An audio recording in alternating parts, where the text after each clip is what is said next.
Wisconsin Broadcasters Association Hall of Famer Bob Berry ruled Milwaukee's airwaves in the 60s and 70s. He spoke with countless musicians and celebrities over the years. Bob collected remarkable recordings of these encounters, which he's now sharing with the public. Here's Bob. Julia Child was a larger-than-life culinary icon, known for bringing French cuisine to American home kitchens. She had an infectious personality and unbridled enthusiasm. Her popular TV show, The French Chef, made her a household name. With her distinctive voice and charming demeanor, Julia made cooking fun for everyone. She'll always be remembered as a pioneer in the world of food television. Julia Child is on the air with us this morning. What's happening in your world, Julia? Well, I'm just started the Scarsdale medical diet, and I have lost 8 pounds in a week. Terrific. And I still have 12 to go. I was 20 pounds too fat. Yeah, that's, I saw that. You weighed 185 and... Yep, and then nothing happened really at all, but I think going on one of those diets, if it's a sensible one, and you look, and you have exactly what you can eat, I'm just following it exactly. I'm not deviating an item.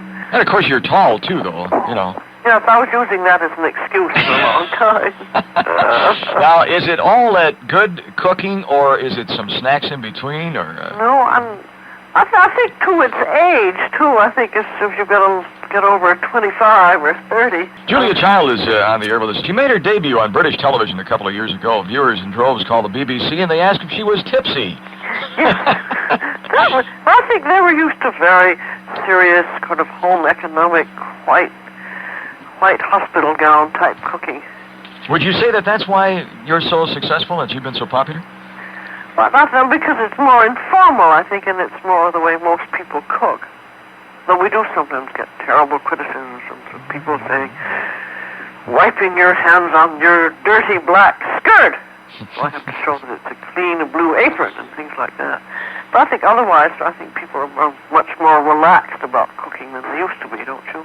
Oh, yes, that's for sure. You know, I always imagined you as growing up as a little girl, as helping your mother cook, and, but you really didn't get interested in cooking until later. I didn't get interested until I met Paul, my husband, and I began to feel nesty, as they say. And that's when I began taking an interest in cooking.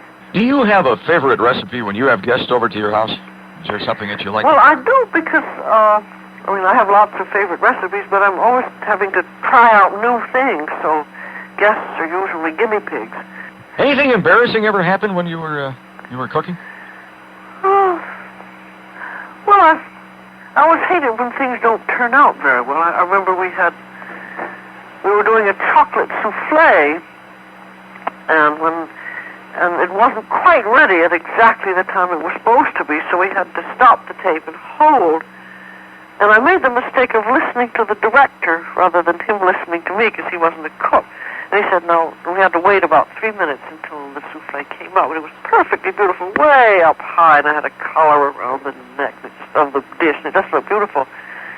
And he said, no, take the souffle, because it's all ready, take it out and put it on the door of the oven, which is open. And then, of course, it took them about 2 minutes to get ready. And as it was sitting on the door, I could just see it going down and down and down. I should have said no.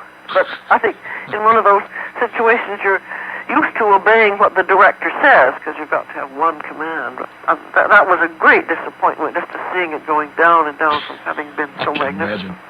What about people who are tempted by pastry and chocolates and all those things? They're lucky. They're lucky people if they can eat them. They're so... for me, they're just terribly fattening, but I simply love them. And if you're cooking and trying things rather than... If you have to try something, just try it and then not swallow it. Which sounds nicer than saying spit it out, doesn't it? But at least you get the taste and the sensation, but you're not swallowing it. I can try that, Julia, but I'll tell you one thing, it's not going to be easy for me. Bon appetit! Bob Berry. Thank you for listening to Bob Berry's Unearthed Interviews. Be sure to subscribe and rate our podcast on iTunes or wherever you find your podcasts. You can find all the episodes at wisconsinbroadcastingmuseum.org. Check out Bob Berry's book, Rock and Roll Radio Milwaukee. Book sale proceeds support Angels Kids Fund and Donate Life Wisconsin. The preceding program was made possible by a generous contribution from Terry Bond.